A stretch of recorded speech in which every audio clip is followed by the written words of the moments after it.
Hi everyone, Jennifer Blevins-Smith with Integral Clinic Solutions, and you're watching my YouTube channel, Navigating the Business of Medicine.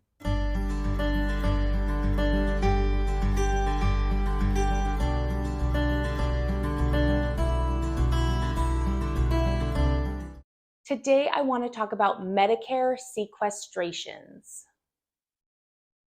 Either you haven't paid attention, you're not aware of this, or this is very new information to you because you've never needed to know. There is an automatic deduction that comes from most Medicare payments on claims. These are called Medicare sequestrations.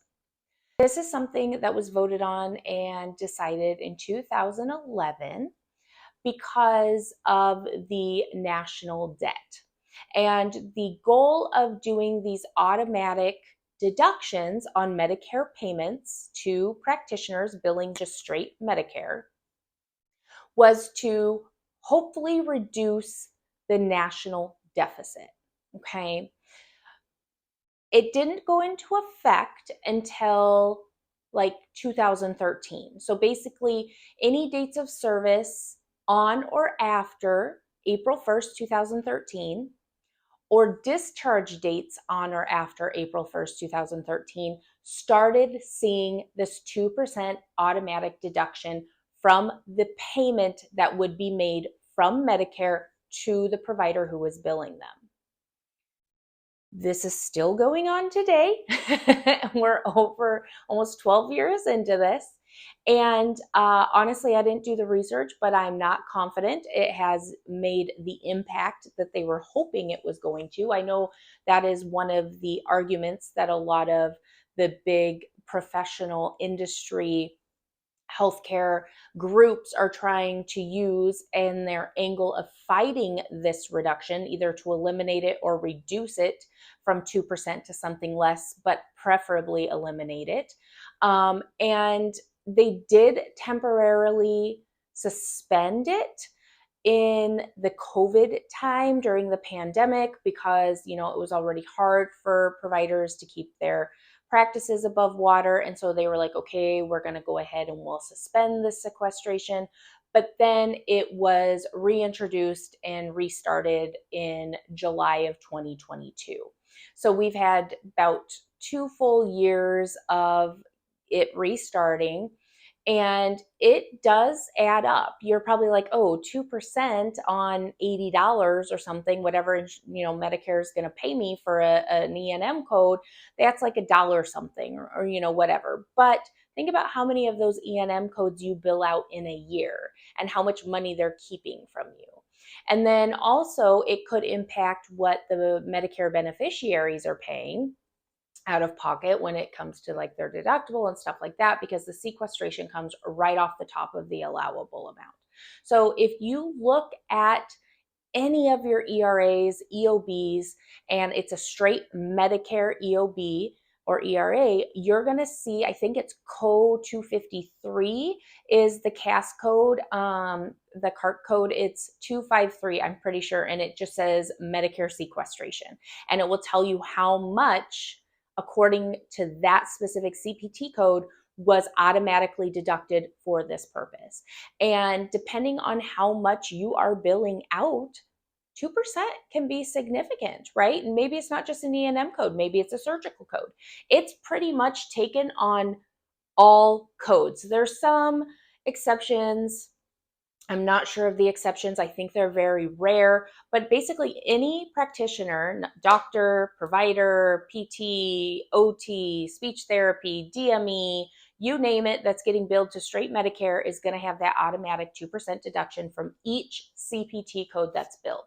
And again, there are, like I said, some exceptions. I don't think Medicare Advantage does it because, they're a managed care type plan. But nonetheless, if you're not aware of this, if you're going to start a practice, if you're in a practice and you're not aware of this, you need to pay attention to this. And you can run reports in your system for the 253 CAS code to see exactly how much in this last year, just in 2024, or if you just opened your doors in 2024, just to get an idea of how much has actually been withheld from paying you because of this.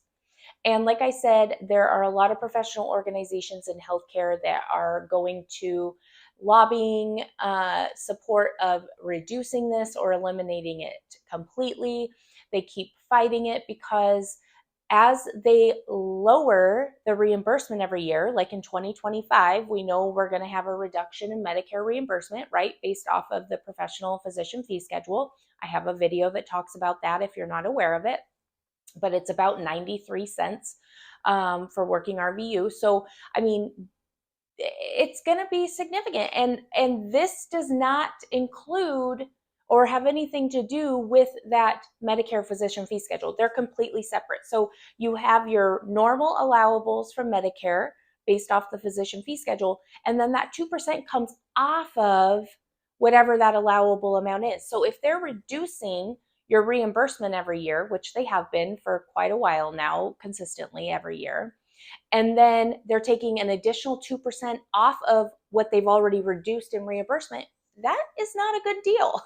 So you need to advocate for yourself. You need to advocate for your professional colleagues. You need to advocate for your patients. You need to advocate in general and get involved with your local professional groups, whether it's the AMA, the OMA, whatever it is, and see what you can do to help try to write letters, attend hearings, whatever, to try to combat this. Because again, I didn't look it up, and maybe someone out there can help me, but I'm not confident that this has even made a divot in helping reduce the national debt that it was intended to help. Okay, so I just want to bring this to everybody's attention.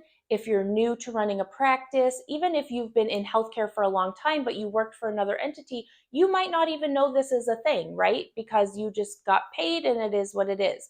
But maybe you've started your own practice. Maybe you've been seeing some weird adjudications, but you didn't understand it. Maybe you've seen the term Medicare sequestration and didn't understand what it was. But this is something that you also need to consider when you're budgeting, because like I said, the Medicare fee schedule reimbursement allowables does not take into consideration the extra 2% that's withheld from that allowable amount. So you can look at those allowed amounts and then anticipate 2% deduction from each of them that you will not be getting paid, so that you can help set up your budget accurately, your fee schedules accurately when you're sending those two claims for billing the insurances. If you have any questions or comments about this, please leave that in the comments below. Again, very high level video. I'm not going into really deep information and depth here. It's very straightforward, but I do encourage you, if you're new to this, if you want to learn more, if you want to see where you can try to make an impact to make change happen, please do your own research and diligence. Smash the thumbs up button if today's video was helpful.